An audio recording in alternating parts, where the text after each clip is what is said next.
Good morning. We have general questions. Question number one from, the first item of business is consideration of business motion 6125 in the name of Joe Fitzpatrick on behalf of the Parliamentary Bureau setting out a revision to today's business programme. Any member who wishes to speak against the motion should press the request to speak button now, and I call on Mr Fitzpatrick to move motion number 6125. This revision will allow for a statement this afternoon on decrofting by owner-occupier crofters. No member has asked to speak against the motion, therefore I now put the question to the Chamber. The question is that motion number 6125 in the name of Joe Fitzpatrick be agreed to. Are we all agreed? The motion is therefore agreed to.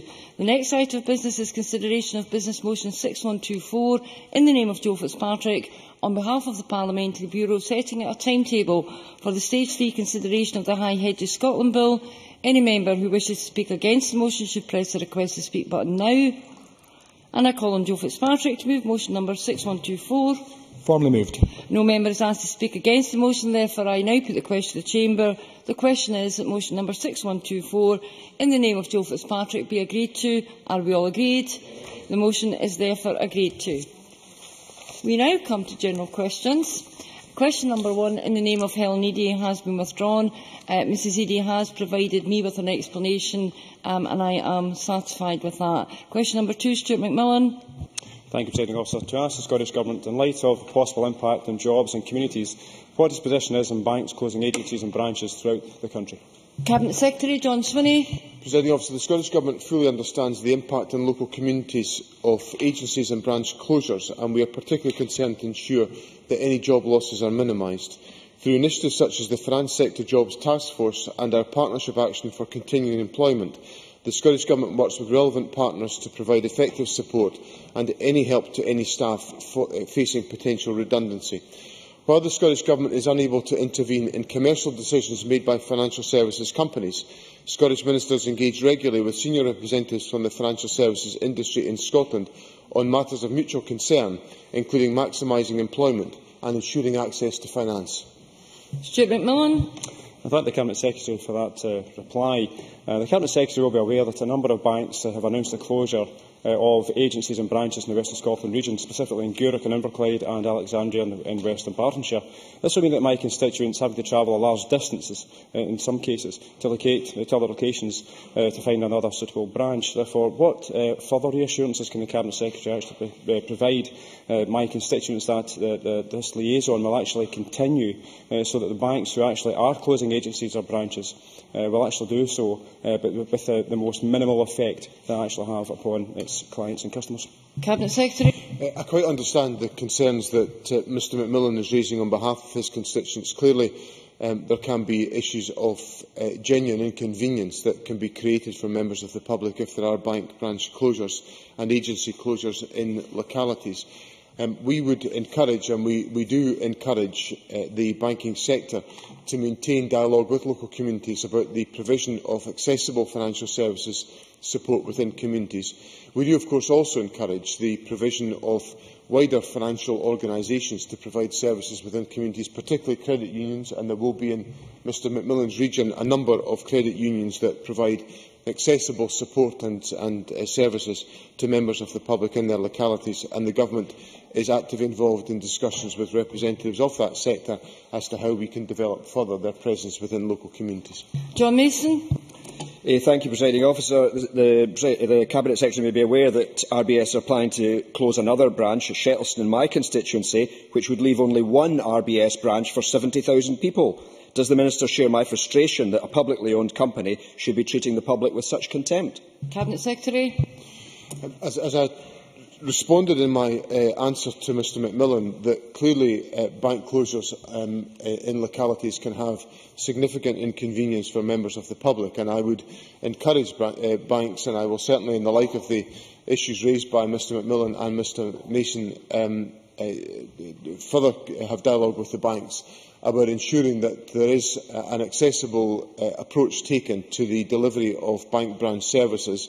Banks obviously are changing many of the models of their operation, but for a number of members of the public, access to digital banking and other online services will not be a practical proposition, nor one with which they will be comfortable in operating.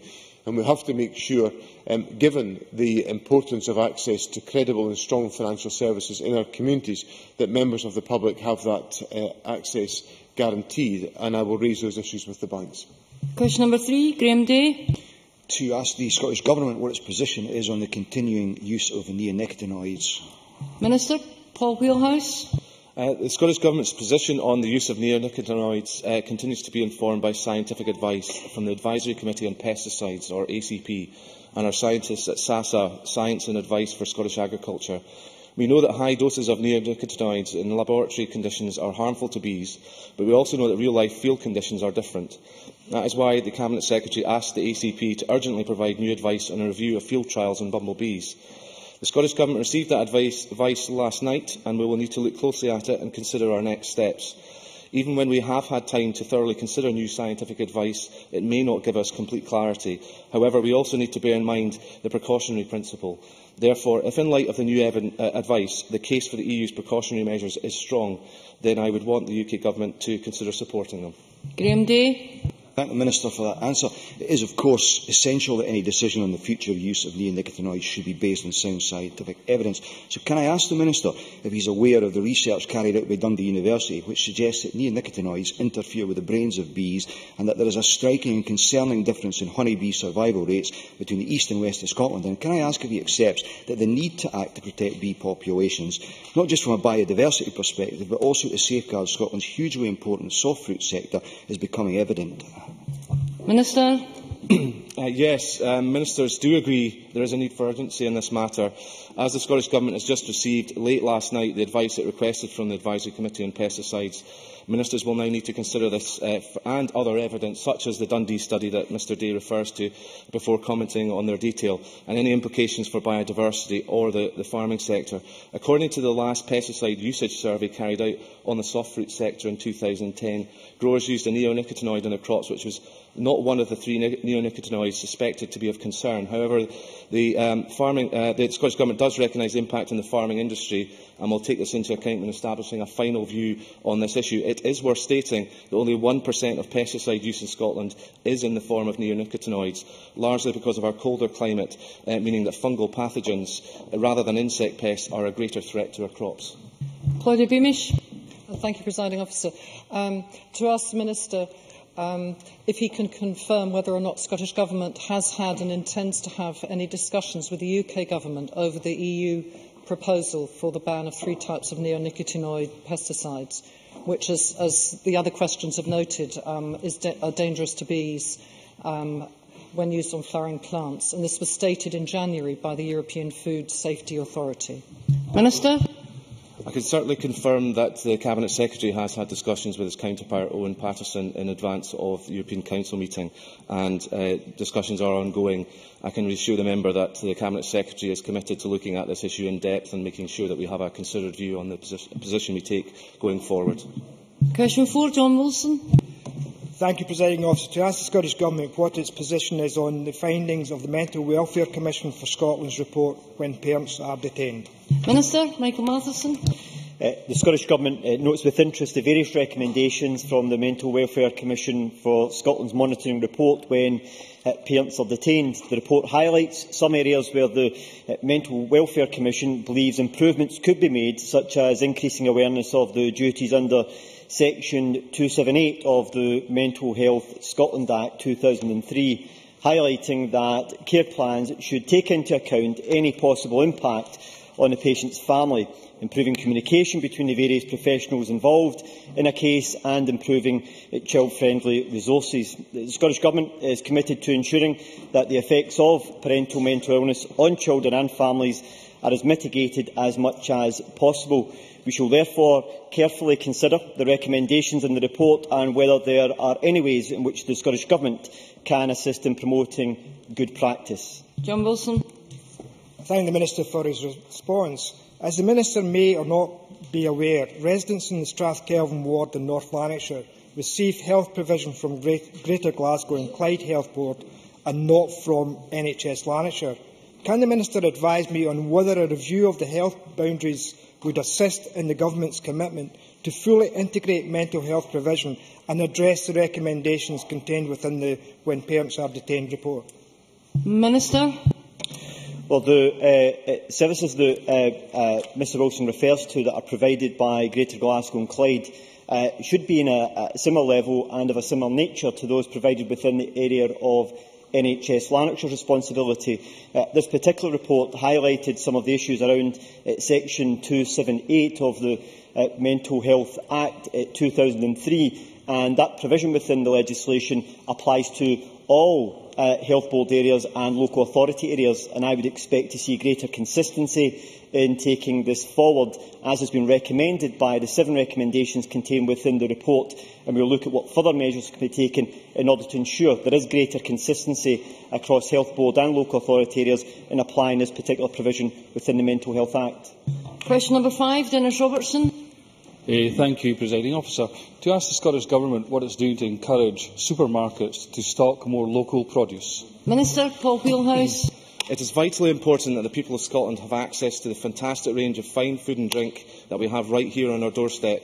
The Cabinet Secretary, Richard Lochhead, recently spoke with all major retailers in Scotland at our regular Retailers Forum meetings, and he again took the opportunity to encourage them to source more local products in their stores. Dennis Robertson. I thank the Minister for his response. Today I have written to Tesco expressing my disappointment after having done a quick survey in my constituency of Aberdeenshire West that they've only stocking less than just over 25% of Scotch lamb, with the remainder being New Zealand lamb. Would the Minister agree with me that more needs to be done to encourage all supermarkets to stock more of our meat, poultry and fish stocks? Minister. You can be assured, Presiding Officer, and the member can be assured that Scottish ministers will continue to do all they can to promote the presence of our world-renowned Scots brands on retailer shelves, and we urge all consumers to do likewise by asking their local stores to stock Scottish produce. One of the positives to come out of the horse meat scandal is that we know consumers are already looking for provenance in the Scotch brand, which is associated with traceability and quality. In order to build upon the recent upsurge in consumer demand for locally sourced meat, which has seen over 90% of butcher shops record increased sales, the Scottish Government has provided an additional £1 million to Quality Meat Scotland, which will fund a number of promotional activities to further strengthen the visibility and provenance that underpins the Scotch label. Question number 6, Mark Griffin. Thank you, Presiding Officer. To ask the Scottish Government when it will publish the findings of its consultation on the maintenance of land and private housing estates, which closed on the 11th of June 2011. Minister Rosanna Cunningham. We received 62 responses to this consultation, 5 of which requested confidentiality, the remainder of which have now been published on the website. Unfortunately, a significant number of responses contain material which might be considered defamatory, and we had to very carefully scrutinise those responses and redact sections of them. As the member may be aware, if the government published defamatory statements, it would become party to that defamation. Most responses supported changes to the legislation. There was also support for enhancing consumer choice by non-statutory means to make it easier for consumers to dismiss and replace their land maintenance company. However, difficulties were highlighted with the legislative approach, where land is owned by the maintenance company, and careful consideration is having to be given to the consequences of that. Mark Griffin. Thank the Minister for that answer. Maintenance of common land and private housing estates is a big problem across Scotland. Cumbernauld in particular, residents are purchasing homes without the full knowledge that they are burdened with future maintenance costs for areas of ground, play parks and public spaces. It is not acceptable that the results of a consultation which closed in June 2011 have still not been published, despite 2 parliamentary questions and an oral question from Jim Hume, where Parliament was promised answers early in the new year. Can I ask the Minister how many other government consultations are still outstanding? Well, for obvious reasons, I can't speak for anything other than what is in my own portfolio, and if the member is concerned to establish that, I have no doubt he can ask across a range of government consultations what that position was. I would have expected the member perhaps to have been more concerned about what has in practice been happening over the last 2 years, because while there have been problems with the consequences of the submissions to that consultation, it's not the case that things have not changed. And indeed, by taking forward the implementation of the Property Factors Scotland Act 2011, there was the establishment of a homeowner housing panel, which does allow homeowners to complain to the panel about the level of service from their land maintenance company or property factor. And the member should be aware, if he hasn't been up until now, that the Justice Committee, quite separately, has been looking into Title Conditions Scotland Act 2003, and some of their inquiry has looked at aspects of this. So it isn't the case that nothing has been happening. We are still looking very carefully at the consequences of changing legislation in this area, but as yet we have not been able to come to a definitive conclusion on that. Question number 7, Jenny Mara. To ask the Scottish Government whether it will conduct a review of Health Improvement Scotland in light of reports that a fourth person has resigned from the organisation following the unpublished inspection into older people's care at Ninewells Hospital. Cabinet Secretary Alex Neil. Presiding Officer, the Scottish Government is in continuous discussion with Healthcare Improvement Scotland as part of the standard performance management arrangements for NHS Scotland. These arrangements are supported by local delivery planning and the publicly held annual review. To strengthen their inspections in February 2013, Healthcare Improvement Scotland invited external experts to review the processes surrounding the inspection carried out on the care of older people at Ninewells Hospital. The review team will seek the input from all involved in the Ninewells inspections and from other stakeholders. A report is expected from this team in May 2013. Jenny Mara. I asked the Cabinet Secretary whether he would conduct a review into the whole organisation, because the debacle over this report undermines the whole structure, because it is now not 4, as in when I lodged my question, but it is 5 resignations since this debacle, 3 inspectors and 2 public partners. Can the Cabinet Secretary tell me how many of the inspectors at HIS now hold the Regulation of Care Award? Because it is my understanding that it is none, and that HIS has lost every qualified inspector as a result of this mess. And can I ask him, in his answer, can the Cabinet Secretary refrain from blaming the inspectors, as he has done to this date, over the mess that he has presided over? Cabinet Secretary. I think Pottles, Kettles, calling them black comes to mind in terms of the behaviour of Ms Mara over this situation, who's already had to retract at least one of the statements she made on the BBC at the meeting with the Chief Executive of NHS Tayside. Can I say, if Ms Mara wants to get the detailed information she's looking for about the inspectors, I'm happy to make sure she's provided with that information, but the Healthcare Improvement Scotland continues to carry out inspections and doing so to a high standard. As I said, the review of the Ninewells situation is being carried out.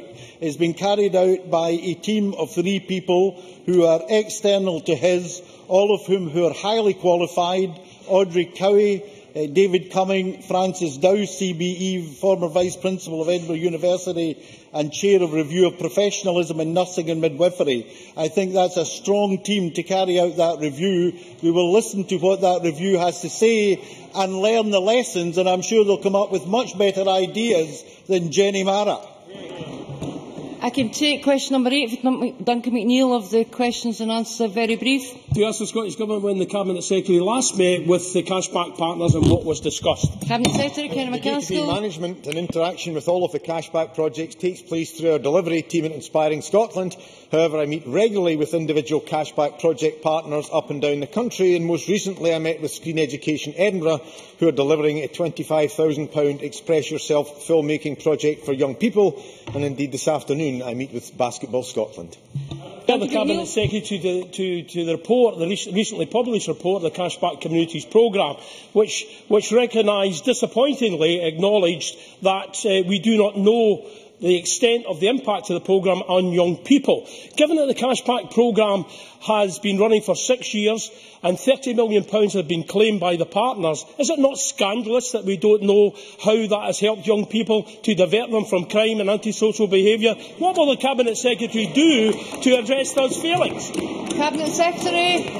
Well, I think the cashback scheme has been highly successful. That's why it's a pleasure to have met with those involved in arts and drama, such as Screen Scotland, to be meeting with basketball, a minority sport that we're seeking to support, never mind the significant support we give to the Scottish Football Association for grassroots football and indeed the Scottish Rugby Union.